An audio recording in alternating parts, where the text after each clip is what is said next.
Again, here at the Independence Reformed Bible Church, we do allow for questions following and interaction following the sermon. Some passages are easier than others. And sometimes pastors struggle to make things clear at more points than others. Hopefully we've made it clear what the passage is talking about. Who has the first question?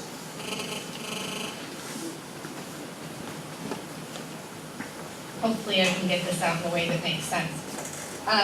The last part that you were talking about, that was speaking of calling, and when we were called that we're supposed to serve Christ. Oftentimes in our abolitionist work, we've had people say, we're glad that you're doing this, we're glad that you're bringing the gospel to the streets, but I'm not called to that. When Paul talks about the calling, is he talking about like a calling as a specific thing, like a specific ministry, or is he talking about the calling as in being called to be Christ's? And if we are all supposed to serve Christ, does that mean that we are all called to share the gospel, maybe in different ways, but to do so in a bold manner? Yeah. I've often thought about this, and we could argue that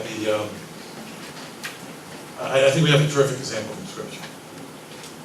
And that's Luke 10, the Good Samaritan. We have a priest come by, we have a Levite come by, then we have a Samaritan come by. You know what we know about the priest and Levite? They weren't called.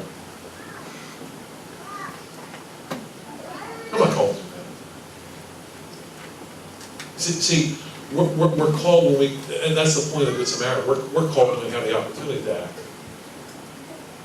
Now, they weren't called to run up and down, I'm sure, the road to Jericho and look for every single person who ever had a problem. Okay, I get that. But they did come across one that they could have helped and decided not to. So what are we going to say? Priest and Levite are called, the Samaritan was? Or are we going to say what's true? They were all three called. Only one answer. In terms of the church, do you think that the entire church is called to respond to our abortion holocaust? I believe the entire church has to respond in some sort of way, and not ignore it. Let's take the case, for example, of orphans. There's orphans all over the place. The ministry of orphans is a challenging ministry. I get it, there's people that are just frankly too old. I get it. But they can still support, they can still help the people that are in that ministry. We're the same kind of a thing here. You know, if the entire Church of Jesus Christ, and you know, I'll give this example.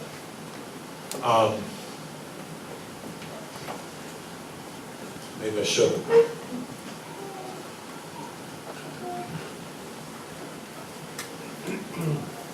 I will try to keep it appropriate, if you will. I was sitting across one time from an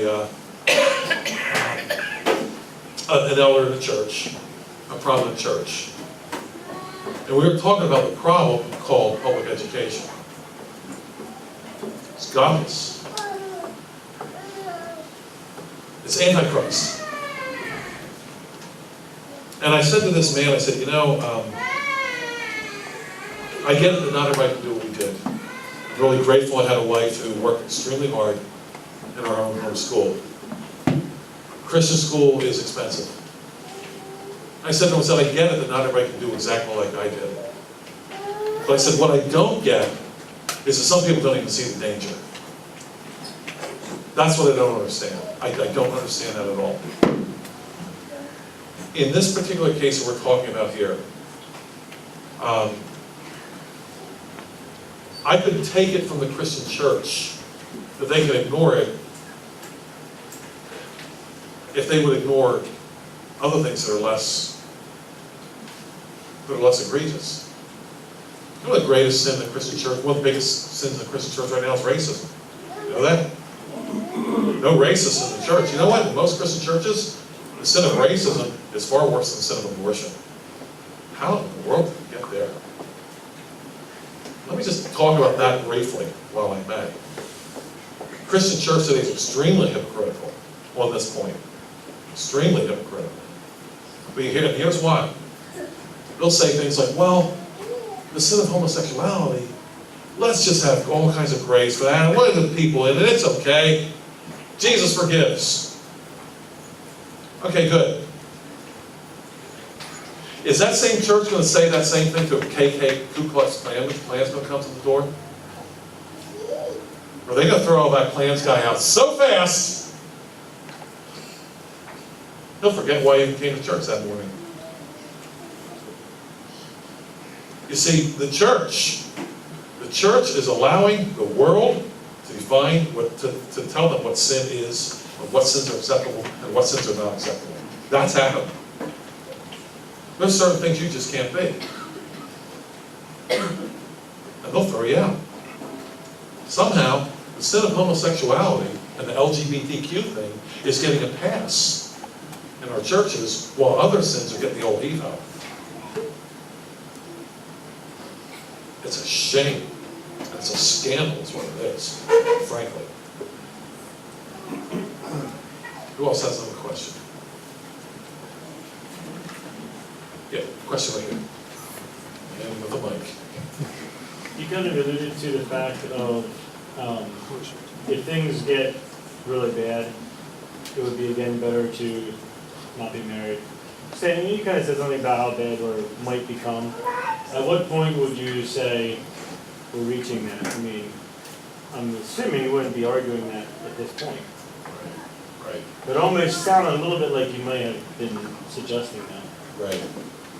You know, I can't tell when that is, any more than they could, I guess, tell when they saw what was happening there in Jerusalem. Of course, they did have the advantage of Jerusalem having been surrounded by armies, which is one of the most unusual passages, I think, in all of Scripture. When you see Jerusalem surrounded by armies, then flee to the mountains. How do you flee in places surrounded? But we know historically that the armies that surrounded Jerusalem were called away. We also know historically that that's the time that they got out of there. And then Titus came back and he completed the job they wanted to begin with. So I think they had an advantage over us. You know, Ryan, to answer that question,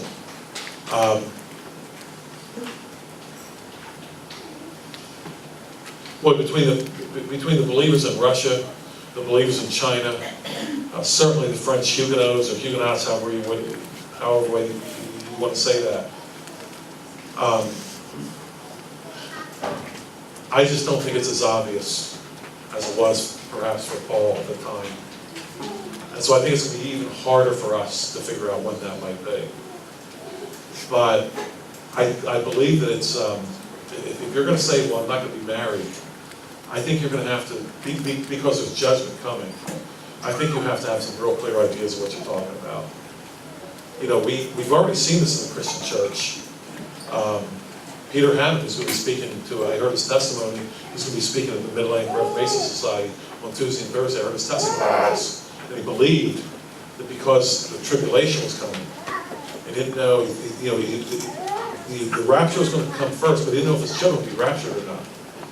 So he's worried that his children might go through the tribulation without him, and decided that he didn't want to have children. Somewhat of a logical case, I suppose. You saw this morning that I applied it more to the church in general than I did to specific families. It seems to me that unless it really becomes clear that we shouldn't be married, that we should continue to fulfill the dominion mandate until it just becomes so clear that we can't miss it. And we're a long ways away from that. Interestingly enough, most of you were here when Charles Von Beek was here a couple of weeks ago.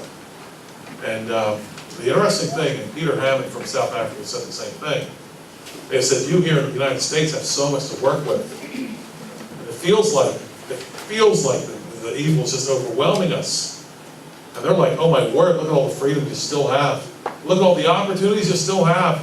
Make use of them compared to what we have. It's hard for me to buy that sometimes, but they would know. They've seen the destruction of their own country right before their eyes. Our destruction is happening more slowly. That's the grace of God at work, I think. Good question. Who else has a question?